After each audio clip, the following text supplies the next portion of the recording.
Welcome back to Only with Ron, and today we are going to do deep diving into the latest addition in the Lentor region called the Lentor Central Residences. Well, when it comes to Lentor, I think a lot of people misunderstand this area, including myself. What people usually say is there's oversupply, it's very ulu. So I used to think that way as well until I did some deep diving into the Lentor region, and many of my clients benefited from my analysis and also invested into Lentor region. So what we are going to cover today is a little bit more extensive.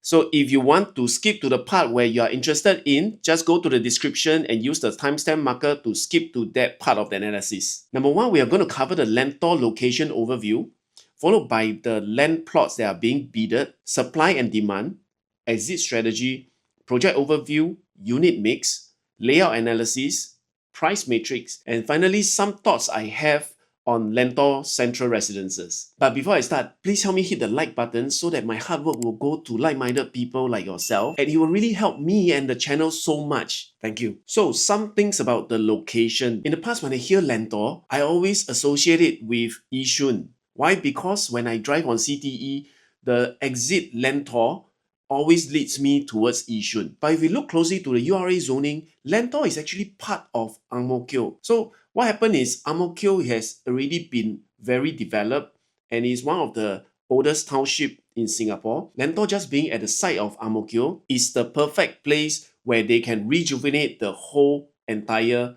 Ang Mo Kio Township. So Ang Mo Kio Township is served with 3 MRT lines, which is the North-South line, the Thomson East Coast line, and the Cross Island line that will be finished in 2030.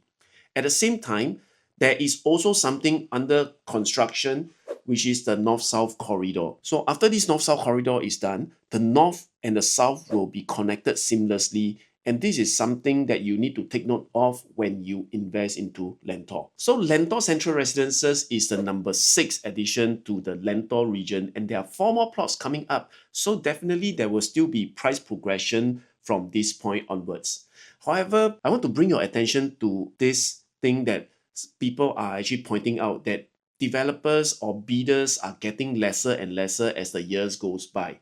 So if you look at the pattern, the first plot of land, which is Lentor Modern, was bidded by 9 developers, and followed by Lentor Hills Residences, which have 4 developers, which I think it is quite healthy.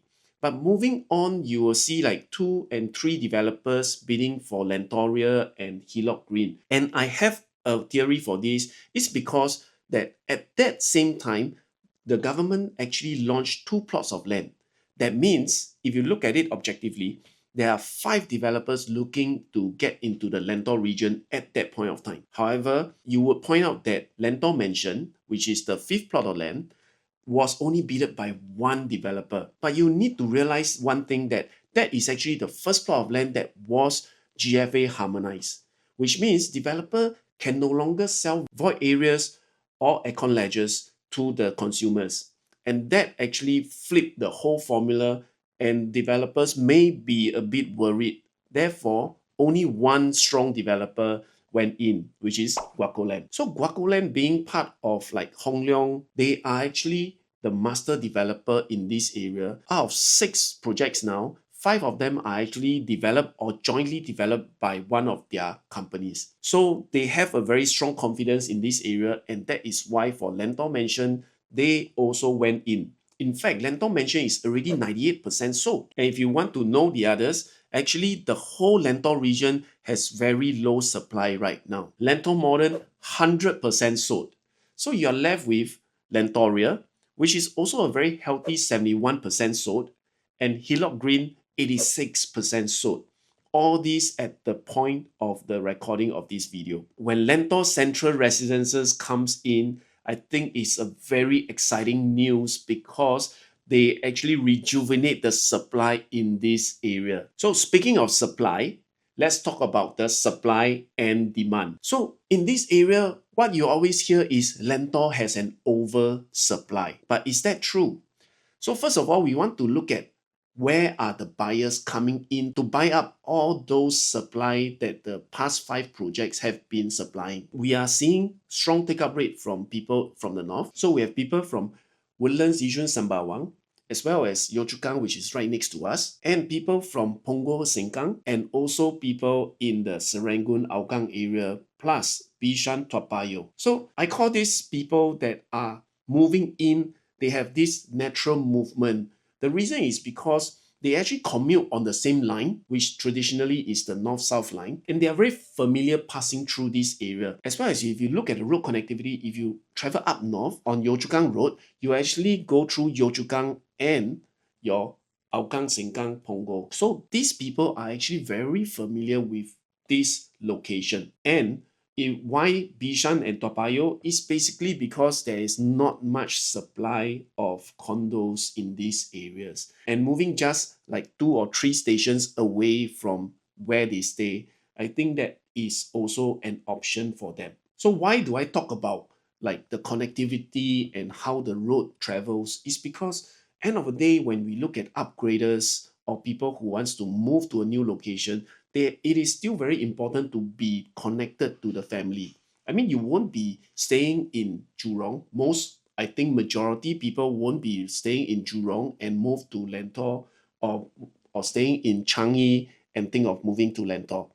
I won't rule that out, but I think the most part of the buyers who are coming in as upgraders, they would still want to keep that connectivity to their family home. So this is the demand that has been taking up the supply in the Lentor region. Next, the exit strategy. Most people, you will hear them saying that there are so many projects in the same area launching at around the same time, and they will be TOPing at around the same time as well. So do you really think that you can exit with a good profit with so many competitors around you? If that's what you are thinking, listen to this. First of all, you must ask yourself if you are buying this for a flip after 3 years, or are you going to stay there? Because if majority are the upgraders, they are going to stay there and their exit time will be different. But however, I understand that you will still be concerned with the number of projects going TOP in the same 1 to 3 years time. Let's talk about the demand which we previously just talked about.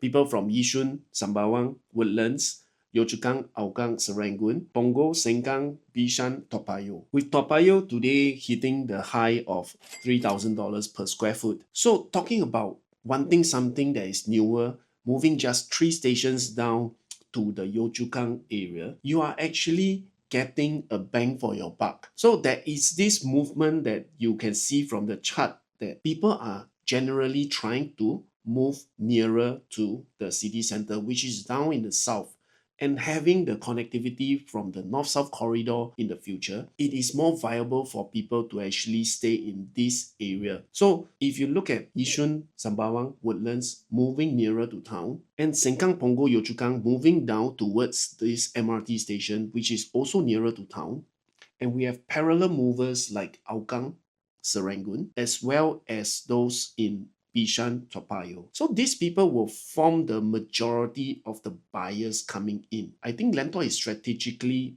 located because when you look at the map, they have estates surrounding it. Unlike an estate that is at one corner of Singapore, you'll probably just attract the people, the upgraders from that single estate.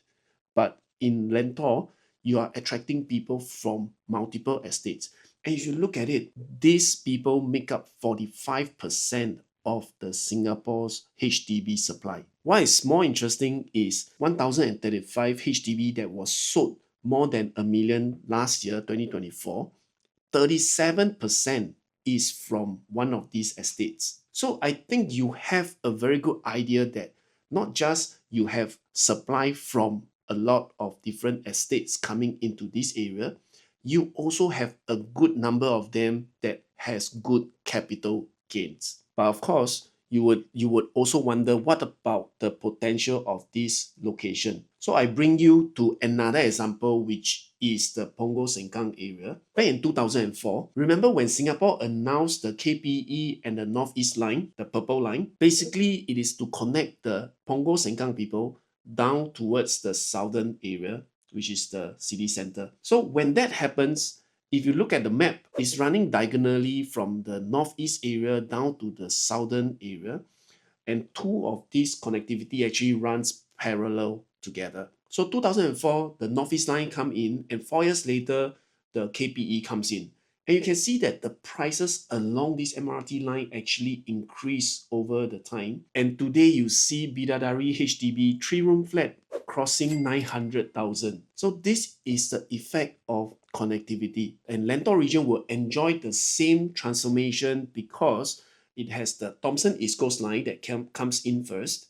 Then the North-South corridor will connect it even better to the city center. So North-South corridor is what I call an upsized version of the KPE because it is an underground expressway like the KPE, but at different points it has an outlet that you can actually come up to the top where there is a surface road running along the same line together with the North-South corridor underground. And this lane is actually meant for buses, which means if you are someone on the public transport, you will experience a very smooth flowing traffic from the north to the south as well. So having seen this transformation in the northeast to the south, you will expect an even better effect when this north-south corridor comes into play together with the Thomson East Coast Line. Now let's look at the project overview, and looking at the site plan, you can see that it is 2 blocks of 28 and 27 story, 477 units, and the car park lots is 484. It comes with a childcare and lots of facilities. But first, it is worth mentioning that this will be the tallest building in the vicinity, and so you will get some unblocked view. However, because this development is actually surrounded by greenery, you will get some good greenery view even at a mid to low floor. So don't worry so much about the view for now. Let's look at the facilities. It comes with 4 pools and tennis court, grand drop-off area, something that you will really see families falling in love with. It has 2 stacks of 1 bedroom, 8 stacks of 2 bedrooms, 4 stacks of 3 bedroom, and 4 stacks of 4 bedrooms. Looking at this kind of distribution, we would realize that the developers are actually targeting families a lot because they actually have quite a number of the bigger size units. Going to the layout, it goes from 1 bedroom all the way to 4 bedroom premium, which is 1399 square feet. So talking about the study, one thing I want to mention is the study room sizes are very good. You can actually use it as a single bedroom. So the 1 plus study will have toilet that is connecting the 2 rooms, your main bedroom and your study room. So you can also use that as a walk-in wardrobe, just some ideas for you. The 2 bedrooms features tucked away kitchen, which I think in today's market, all the 2 bedrooms come with tucked away kitchen. And if you don't have one, I think you will be losing out. And remember, I say that this development is built for families. Actually, the developers also did one thing that is very good for today's market. Many people are looking for storage space. So for the 3 bedroom onwards, even for the compact, they actually built in a storage area for you. And for the 4 bedroom premium at 1399 square feet, it comes with 3 storage area, which is the home shelter right at the door, and there's a utility room at the yard, and there's one more storage area at the end of the kitchen. So you can see all these layouts are actually planned very well, especially for growing families. And next, we want to move into the price. So pulling out our price matrix, you will see that I have plotted the pricing starting from $1,900. Well, I must say as a disclaimer that I do not represent the developer or speaking on behalf of the company. Basically, this will be my own personal opinion, but I feel that there may be chance you will see a very attractive pricing. So starting out on the left, you will see 1009 PSF, which I wouldn't expect it to happen for the small units, maybe not even the 3 bedroom, but you can see too, if the 1 bedroom starts at $2,100, you will expect units below 1 million. So in today's context, if you look around in the recent launches, you really don't see any 1 bedroom below $1 million. So this would be a sweet spot for you to enter, especially when the 1 bedroom supply in this area is very low. So noting on the existing supply,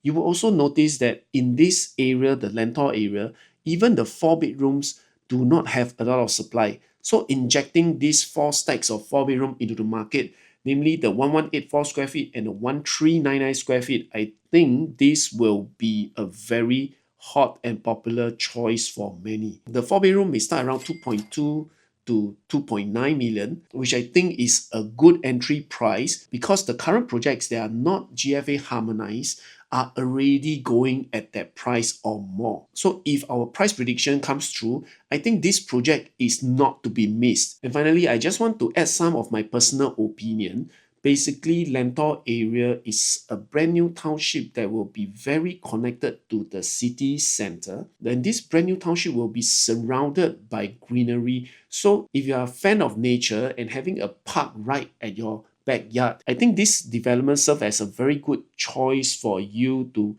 raise a family, and in the near future, you will also experience exponential growth in your property wealth. So with that, we come to the end of our analysis. Remember to hit the like, subscribe, and the notification bell button so that you will not miss our next upload. I'll see you in our next video. Bye.